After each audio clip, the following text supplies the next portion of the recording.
Hello, ലൈഫിൻ്റെ പുതിയൊരു വീഡിയോയിലോട്ട് എല്ലാവർക്കും സ്വാഗതം. ഇപ്പോൾ കിറ്റൊക്കെ കിട്ടുന്നതുകൊണ്ട് എല്ലാവരുടെയും വീട്ടിലുള്ളൊരു സാധനമായിരിക്കും അല്ലേ ചെറുപയർ. അപ്പോൾ ആ ഒരു ചെറുപയർ വെച്ചിട്ട് നമുക്കൊന്നൊരു സുഖിയൻ ഉണ്ടാക്കിയാലോ. അപ്പോൾ നേരെ വീഡിയോയിലോട്ട് കിടക്കാം. അപ്പോൾ നമ്മുടെ ഇവിടെ സുഖിയൻ ഉണ്ടാക്കാനായിട്ട് ഞാനൊരു 3 പീസ് ശർക്കര എടുത്തിട്ടുണ്ട്. അതിലോട്ട് ഒരു 1/2 കപ്പ് വെള്ളം ഒഴിച്ചിട്ട് ഒന്ന് പാനിയാക്കി എടുക്കാം നമുക്ക്.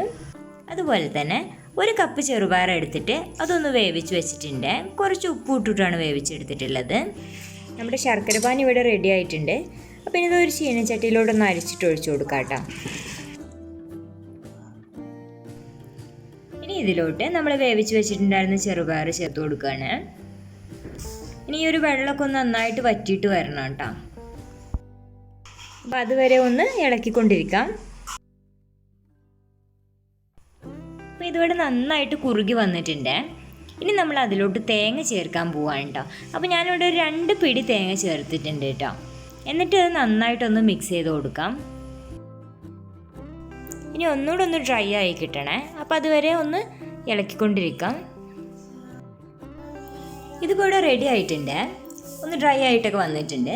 ഇനി അതിലോട്ട് 1 ടീസ്പൂൺ ഏലക്കാപ്പൊടി ചേർക്കുന്നുണ്ട്. ഇനി പഞ്ചസാരയും കൂടെ ചേർത്തിട്ട് പൊടിച്ചെടുത്തതാണ്. അപ്പോൾ അതുകൊണ്ട് 1 ടീസ്പൂൺ ചേർത്തിട്ട് നന്നായിട്ടൊന്ന് മിക്സ് ചെയ്ത് കൊടുക്കാം. എന്നിട്ട് നമുക്ക് തീ ഓഫ് ചെയ്യാം. ഇനി നമുക്ക് കുറച്ച് സമയം ഒന്ന് വെയിറ്റ് ചെയ്യാം കേട്ടോ. ചൂടൊക്കെ ഒന്ന് ആറി ഉരുട്ടാൻ പാകത്തിലായിക്കോട്ടെ. ഇനി അത് ചൂടാറുമ്പോഴേക്കും നമുക്കൊരു മാവ് റെഡിയാക്കാനുണ്ട്. അപ്പോൾ അതിന് വേണ്ടിയിട്ട് ഞാനിവിടെ ഒരു 1/2 കപ്പ് മൈദയും 1/2 കപ്പ് ഗോതമ്പ് പൊടിയും കൂടെയാണ് കേട്ടോ എടുത്തിട്ടുള്ളത്. എന്നിട്ട് അതിലോട്ട് ആവശ്യത്തിനുള്ള ഉപ്പ് ഇട്ട് കൊടുത്തിട്ടുണ്ട്. നമ്മൾ എടുക്കുമ്പോൾ ഗോതമ്പ് പൊടിയും മൈദപ്പൊടിയും കൂടെ മിക്സാക്കി എടുത്തു കഴിഞ്ഞാൽ ഓയിൽ കുടിക്കുന്നത് കുറക്കാം കേട്ടോ. മൈദപ്പൊടി മാത്രമായിട്ട് എടുത്തു കഴിഞ്ഞാൽ നന്നായിട്ട് ഓയിൽ കുടിക്കും. ഇനി അതിലോട്ടൊരു 1/4 ടീസ്പൂൺ മഞ്ഞൾപ്പൊടി ഇട്ട് കൊടുക്കുന്നുണ്ട്, ഒരു കളറിന് വേണ്ടിയിട്ടാണ്. ഇനി ഇതൊന്നും എല്ലാം കൂടെ ഒന്ന് ഇളക്കി യോജിപ്പിച്ചതിന് ശേഷം നമുക്ക് പച്ചവെള്ളം ഒഴിച്ചിട്ട് നന്നായിട്ട് കട്ടയില്ലാണ്ട് മിക്സാക്കി എടുക്കാം. ഞാനിവിടെ കുറച്ച് വെള്ളം ചേർത്തിട്ട് നല്ല തിക്കായിട്ടാണ് കേട്ടോ ഇത് കലക്കി എടുക്കുന്നത്. ഇനി നമുക്കിതൊന്ന് മിക്സിയിലൊന്നും അടിച്ചെടുക്കണം. ഇതിനെ കട്ടയില്ലാതെ കിട്ടാൻ വേണ്ടിയിട്ട് മിക്സിയിലൊന്ന് അടിച്ചെടുക്കണം. മിക്സിയിൽ അടിച്ചെടുക്കുമ്പോൾ ഒന്നുകൂടെ ഒന്ന് ലൂസായി കിട്ടും കേട്ടോ. ഈ മിക്സിയിലോട്ട് മാറ്റുവാണ്. ഈ ഒരു കൺസിസ്റ്റൻസിയിലാണ് കേട്ടോ ഞാനിപ്പോൾ കലക്കി എടുത്തിട്ടുള്ളത്. ഇനി മിക്സിയിലൊന്ന് അടിച്ച് വരുമ്പം കുറച്ചുകൂടെ ഒന്ന് ലൂസായിക്കോളും. ഞാൻ മിക്സിയിൽ അടിച്ചതിന് ശേഷം ആ പാത്രത്തിലോട്ട് തന്നെ മാറ്റുവാണ്. കണ്ടില്ലേ, ഒന്ന് ലൂസായി കിട്ടിയിട്ടില്ലേ? ഈ ഒരു പരുവം മതി കേട്ടോ. അപ്പം നമ്മുടെ ചെറുപയർ ചൂടൊക്കെ ഒന്ന് ആറി കിട്ടിയിട്ടുണ്ട്. ഇനി നമുക്ക് ചെറിയ ചെറിയ ബോളാക്കിയിട്ട് ഉരുട്ടിയെടുക്കണം. കണ്ടില്ലേ, ഈ ഒരു സൈസിലാണ് കേട്ടോ ഞാൻ ഉരുട്ടിയെടുത്തുള്ളത്. അപ്പോൾ ഇനി എല്ലാ ചെറുപയറും നമുക്കിതുപോലെ ബോളാക്കിയിട്ട് റെഡിയാക്കി വെക്കാം.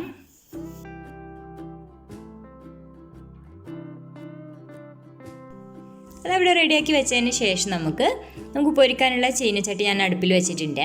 അതിൽ ഓയിൽ ഒഴിച്ചു കൊടുത്തിട്ടുണ്ട്. നന്നായി ചൂടായതിന് ശേഷം ഓരോ ബോളായിട്ട് ഇതുപോലെ എടുത്തിട്ട് നമ്മുടെ മാവിലോട്ട് ഇട്ട് കൊടുക്കാം.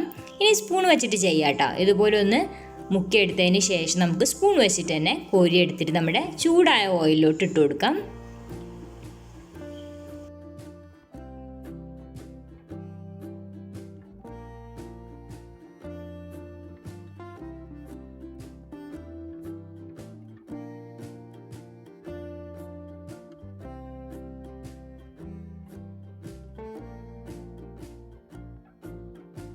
അപ്പോൾ ഇതുപോലെ നമുക്ക് മുഴുവനായിട്ട് പൊരിച്ചെടുക്കാം. അപ്പോൾ ഇത്രയേ ഉള്ളൂ. ഈസി ആയിട്ട് നമ്മുടെ വീട്ടിൽ തന്നെ സുഖിയൻ നമുക്ക് ചായക്കടയിൽ നിന്ന് കിട്ടുന്നതിനേക്കാളും ടേസ്റ്റിൽ ഹെൽത്തി ആയിട്ട് നിങ്ങൾക്ക് വീട്ടിൽ റെഡിയാക്കി എടുക്കാം. അപ്പോൾ എല്ലാവരുടെയും വീട്ടിലിപ്പോൾ ചെറുപയറുണ്ടാകും. എല്ലാവരും ട്രൈ ചെയ്ത് നോക്കണം. എന്നിട്ട് നിങ്ങളുടെ ഫീഡ്ബാക്ക് അറിയിക്കാൻ മറക്കരുത് കേട്ടോ. അതുപോലെ തന്നെ ഇനിയും സബ്സ്ക്രൈബ് ചെയ്യാതെ കാണുന്ന ആരെങ്കിലും ഉണ്ടെന്നുണ്ടെങ്കിൽ ഒന്ന് സബ്സ്ക്രൈബ് ചെയ്ത് സപ്പോർട്ട് ചെയ്തേക്കണേ. കൂടെയുള്ള ഒരു ബെല്ലൈക്കൺ കൂടി ഒന്ന് പ്രസ് ചെയ്തിട്ട് അത് ഇനേബിൾ ചെയ്താൽ മാത്രമേ ഞാൻ അപ്ലോഡ് ചെയ്യുന്ന എല്ലാ വീഡിയോസും നിങ്ങൾക്ക് മിസ്സാവാതെ നോട്ടിഫിക്കേഷൻ വരുള്ളൂ. അപ്പോൾ അതും കൂടി ഒന്ന് ശ്രദ്ധിച്ചേക്കണേ. അപ്പോൾ ഇനി പുതിയ വീഡിയോ ആയിട്ട് വീണ്ടും വരുന്നവരേക്കും ബൈ.